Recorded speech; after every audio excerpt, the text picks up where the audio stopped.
the royal power play, why Kate Middleton refuses to live near Prince Andrew, and what happens next. Imagine waking up every morning knowing your neighbor is the most scandal-ridden royal in modern history, a man tied to one of the darkest controversies the monarchy has ever faced. A man whose name alone sparks protests, lawsuits, and endless headlines.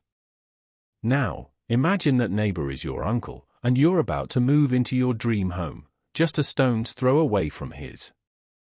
That's the nightmare Princess Kate is reportedly facing, and the reason why Prince William is finally making his move. In just 2 weeks, William and Kate will officially step into their in Windsor, a sprawling Georgian mansion called Forest Lodge, nestled in the lush greenery of the royal estate.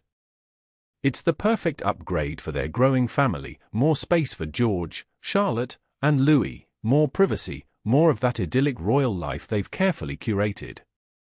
But there's one massive problem standing in their way, literally.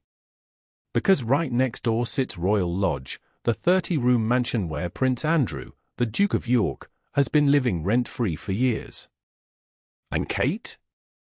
She's done with it, according to insiders. The Princess of Wales shudders at the thought of living so close to Andrew while he's still there. And let's be honest, can you blame her? This isn't just about awkward family dinners or bumping into each other at the mailbox. This is about reputation. About safety. About the very future of the monarchy itself.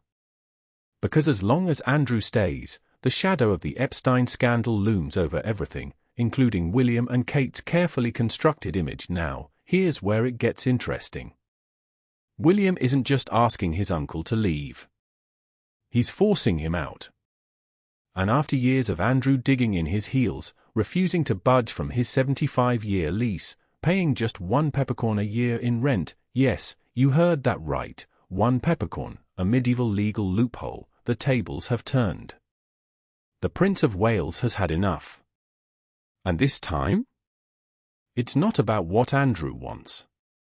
It's about what he's going to be told to do. So how did we get here? Let's rewind. For years, William and Kate had their eyes on Royal Lodge. It was supposed to be their home, the perfect place to raise their children, host dignitaries, and solidify their roles as the future king and queen. But Andrew? He wasn't going anywhere. Despite the mountain of scandals, his disastrous BBC interview, his ties to Jeffrey Epstein, the sexual assault lawsuit that cost him millions, he clung to that mansion like it was his last lifeline to royal relevance. And so, William and Kate were forced to settle for Adelaide Cottage, a cozier, but far less grand home on the same estate. It was supposed to be temporary.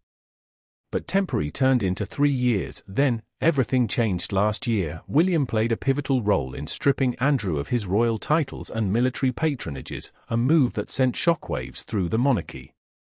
It was a clear message: the institution was cutting ties. But Andrew? He still had his home. His symbolic rent.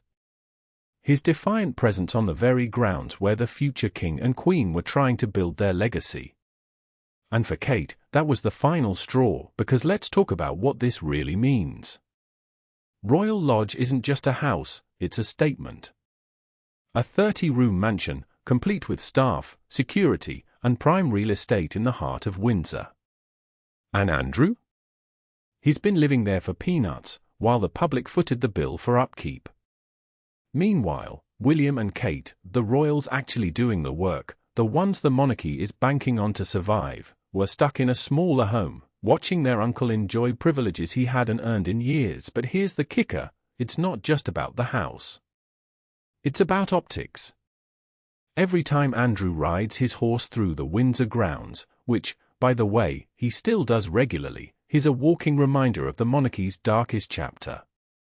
Every time he steps outside Royal Lodge, the paparazzi swarm. Every headline about him is another stain on the family name.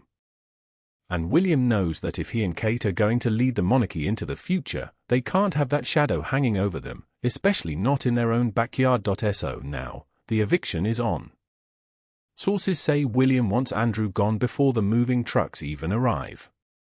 And this time? The Queen's favourite son doesn't have a choice. The public outrage is too loud.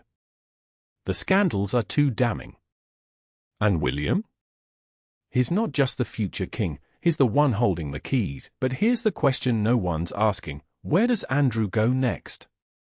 The man has been exiled from royal life, stripped of his titles, and now he's about to lose his home. Does he slink off to some private estate, living off what's left of his severed royal ties? Does he fight back, dragging the family through another messy public battle? Or does he finally disappear into the background, where the monarchy can pretend he never existed? And what about William and Kate? Once they're settled into Forest Lodge, once the last of Andrew's things are packed up and hauled away, will that be the end of it? Or is this just the beginning of a much bigger royal reckoning? Because let's be real, this isn't just about a house. It's about power. It's about legacy. It's about a family tearing itself apart to survive. And if there's one thing we've learned from the Windsors, it's that when the monarchy's future is on the line, no one is safe. So tell me, if you were Kate, would you be able to live next door to Prince Andrew? Or would you demand he be gone before you even unpacked the first box? Drop your thoughts below, because this royal drama? It's far from over.